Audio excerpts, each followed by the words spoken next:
100% வாக்குப்பதிவை வலியுறுத்தி திருச்செங்கோடு அர்த்தநாரீஸ்வரர் மலைக்கோவில் படிக்கட்டுகளில் தண்டால் எடுத்தவாறு சென்ற இளைஞரை பொதுமக்கள் பாராட்டினர்.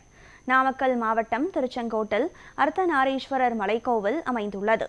இக்கோயிலில் உள்ள 1300 படிக்கட்டுகளில் பிரகாஷ் என்ற இளைஞர் தண்டால் எடுத்தவாறு மலை மீது ஏறினார். சட்டமன்ற தேர்தலில் 100% வாக்களிக்க வேண்டும், உடலை உடற்பயிற்சி மூலம் வலிமையாக வைத்துக் கொள்ள வேண்டும் என்பதை வலியுறுத்தி விழிப்புணர்வை ஏற்படுத்தினார். பிரகாஷின் இந்த புதுமையான விழிப்புணர்வை பொதுமக்கள் பாராட்டினர்.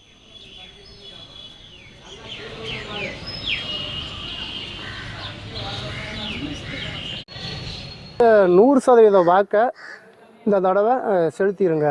தமிழ்நாட்டுக்கு வாக்கு தான் இப்போ முக்கியம். அந்த வாக்கை நீங்கள் 100% 100% வாக்கை நீங்கள் செலுத்துங்க.